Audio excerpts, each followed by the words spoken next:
Olá, seja muito bem-vindo. Eu sou Tabata Pote. A partir de agora, te faço companhia e te trago as notícias internacionais da última semana. O número de mulheres mortas em conflitos armados duplicou em um ano. É o que aponta o relatório anual da ONU sobre mulheres, paz e segurança. O aumento ocorre devido à falta de respeito ao direito internacional e também ao direito humanitário. O secretário-geral das Nações Unidas, Antônio Guterres, descreveu um panorama sombrio. Na divulgação oficial do documento, Antônio Guterres destacou que os direitos conquistados pelas mulheres ao longo de gerações estão ameaçados em todo o mundo, o que compromete o papel crucial que a liderança e a participação das mulheres podem desempenhar na promoção da paz. O poder e a tomada de decisões continuam sendo quase exclusivamente monopólios masculinos, e a ação para acabar com a impunidade dos autores de atrocidades contra mulheres e meninas é alarmantemente lenta, acrescentou o secretário-geral. A estatística é trágica. 40% dos civis mortos em conflitos armados em 2023 eram mulheres, o dobro do valor em 2022. A porcentagem de crianças mortas, 30%, triplicou. Os 30% restantes eram homens adultos, de acordo com o relatório anual da ONU. O documento também destacou um aumento exponencial de vítimas civis, com pelo menos 33.443 não combatentes mortos em 2023, 72% a mais do que em 2022. O crescimento é explicado pelo surgimento de novos conflitos armados, em especial a guerra em Gaza. 7 em cada 10 mortes registradas pela ONU foram na Palestina ocupada e em Israel. De acordo com Pablo Castillo, especialista da ONU Mulheres, o aumento na proporção de mulheres mortas ocorreu em todas as guerras. Segundo ele, a razão é a crescente falta de respeito pelo direito internacional e pelo direito humanitário em um contexto de guerra entre superpotências e um clima geopolítico geral que questiona o multilateralismo. Castillo frisou também a existência de uma tendência de atacar qualquer coisa que possa ser identificada como feminismo.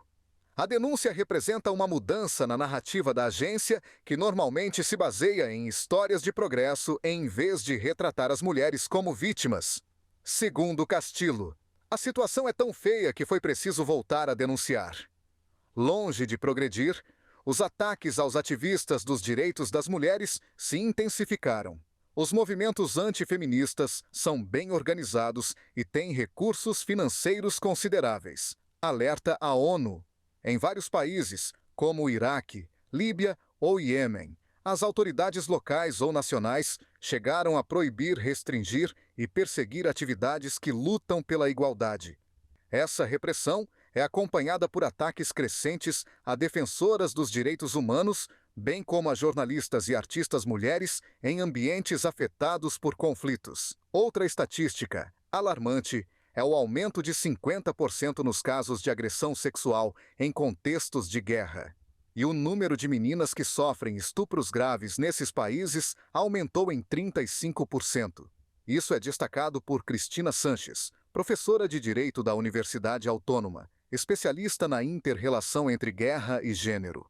Ela explica que a violência sexual é uma arma de guerra específica e eficaz. Ela não serve apenas para deslocar a população de um lugar, mas também funciona como moeda de troca, ou seja, as mulheres são vendidas a grupos terroristas como mecanismo de financiamento na República Democrática do Congo. O uso da violência sexual como arma de guerra tem sido denunciado há décadas, e nada acontece. Isso também envia uma mensagem de impunidade, enfatizou a professora. No país, de acordo com a ONU, mais de 123 mil casos de violência de gênero foram relatados em 2023, um aumento de 300% em 3 anos. Aumento que não foi acompanhado por mais condenações. É considerado um marco. O fato de que, em maio do ano passado, um tribunal congolês condenou um líder de milícia pelo crime de gravidez forçada pela primeira vez no mundo. A negligência também se traduz em menos financiamento para organizações voltadas para a igualdade e programas específicos para reduzir o impacto da guerra sobre a população feminina. As mulheres também são deixadas de fora das negociações de paz, apesar do fato de que se sabe que quando há mais participação feminina, os acordos são mais robustos e duradouros, enfatizou Castillo, da ONU Mulheres. E a temperatura média mundial tem grandes chances de ultrapassar o limite de 1,5 grau ainda neste ano. O alerta foi feito pelo Observatório Europeu Copérnicos. O ano de 2024 será quase certamente o mais quente já registrado e o primeiro com um aumento da temperatura média mundial superior a 1,5 grau em relação à era pré-industrial. O anúncio foi feito pelo Observatório Europeu Copérnicos. Os dados deste observatório indicam que é até provável que o aquecimento chegue a 1,55 graus Celsius neste ano. O alerta deve ser debatido na Conferência sobre Mudanças Climáticas, a COP29, que começa em Baku no dia 11 de novembro.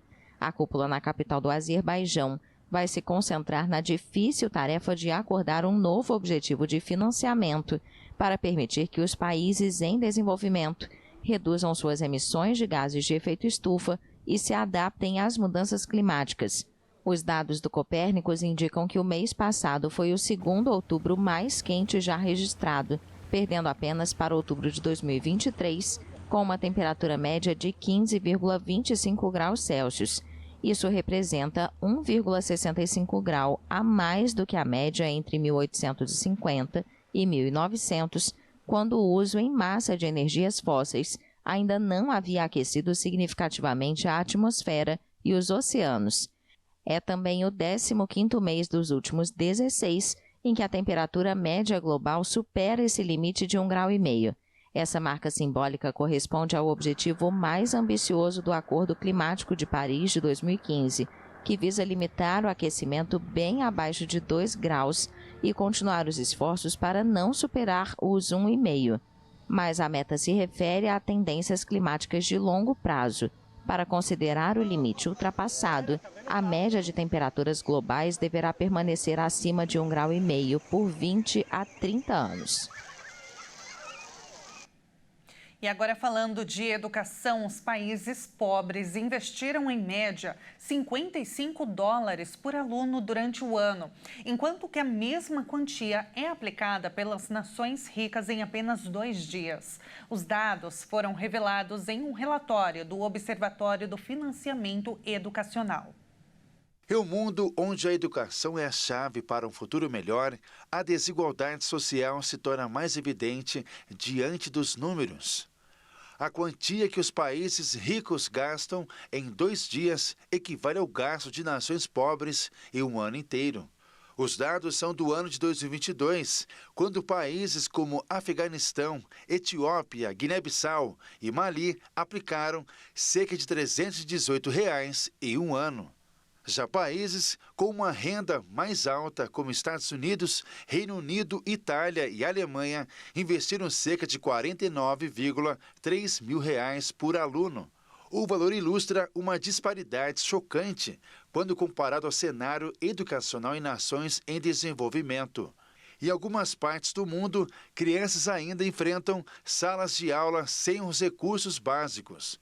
Falta de material didático, professores mal remunerados e escolas em condições precárias. Junto da China, África do Sul e Colômbia, o Brasil está em uma faixa intermediária de renda nos critérios do Banco Mundial. O investimento anual por aluno em 2022 foi de R$ 7,3 mil. No início desta semana, o tema foi debate entre os ministros do G20 em Fortaleza. O ministro da Educação, Camilo Santana, reafirmou a importância de priorizar o financiamento educacional em todos os países. A desigualdade no investimento educacional compromete o futuro dos jovens e o progresso econômico e social das nações. Segundo um levantamento do LinkedIn, cerca de 10% dos contratados neste ano estão em empregos que não existiam no ano de 2000. Novas tecnologias e demandas mostram um novo mercado de trabalho. gerente de sustentabilidade, cientista de dados, engenheiro de inteligência artificial. Todos esses cargos são novos e, segundo o levantamento do LinkedIn, esses e outros cargos representam cerca de 10% dos contratados em 2024. E a tendência é aumentar. Segundo profissionais em carreiras, o avanço tecnológico e as altas demandas do mercado foram pontos-chave na criação de novos cargos. No entanto, a mudança não chega apenas a esses cargos. Alguns já existentes começam a receber novas tarefas. Um exemplo é na área de RH, onde 66% dos trabalhadores alegam sofrer mais pressão da empresa para suprirem essas novas demandas. A previsão é de que as competências exigidas pelo mercado de trabalho mudem 75% até 2030, com empregos que ainda nem existem. E agora falando sobre saúde, a cidade de Seul, capital da Coreia do Sul, anunciou um investimento de 327 milhões de dólares para combater a solidão. A iniciativa pretende oferecer apoio psicológico gratuito à população. O dinheiro vai ser aplicado de várias formas. A cidade vai oferecer apoio psicológico gratuito para todos os residentes, além de um serviço emergencial chamado Adeus Solidão.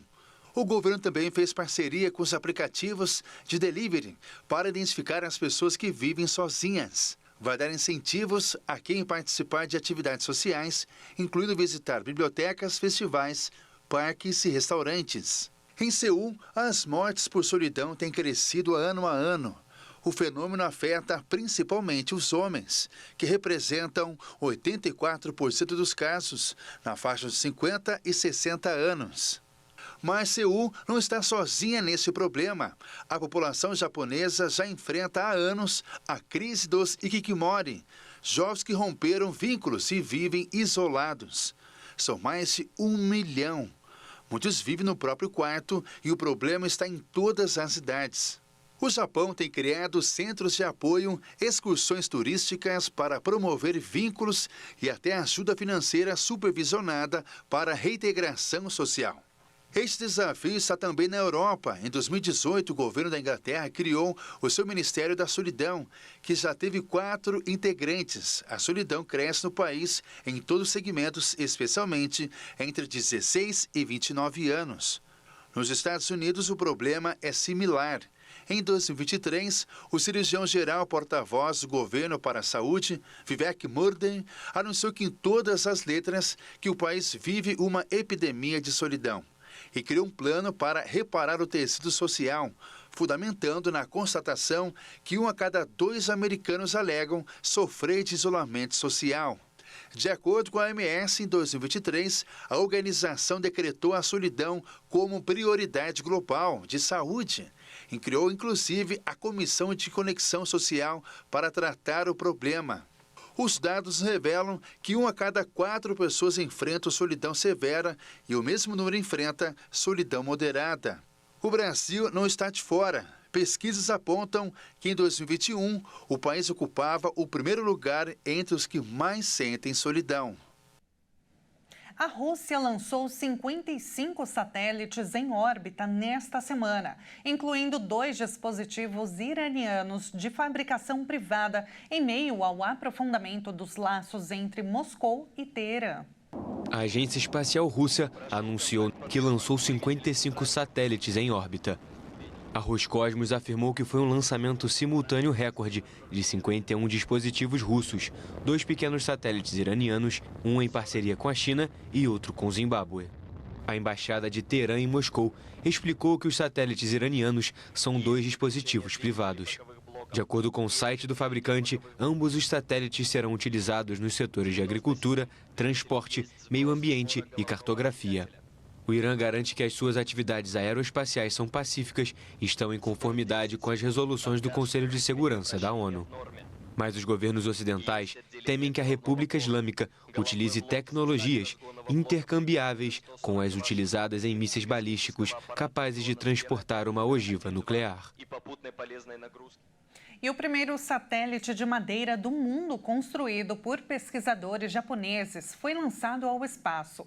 A missão visa reabastecer, a Estação Espacial Internacional.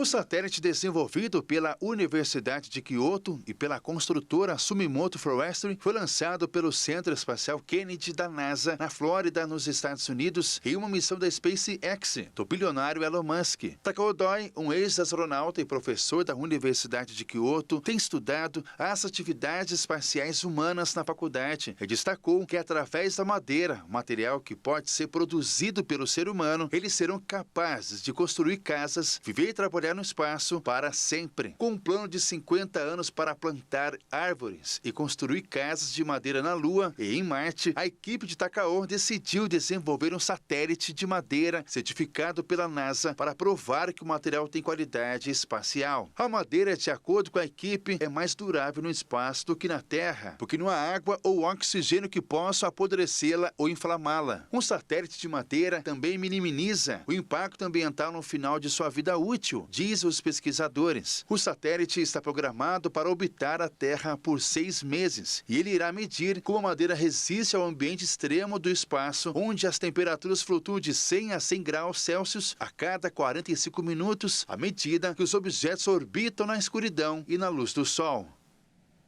Esta edição internacional fica por aqui. Mais notícias você acompanha ao longo da nossa programação. Obrigada pela companhia e até a próxima.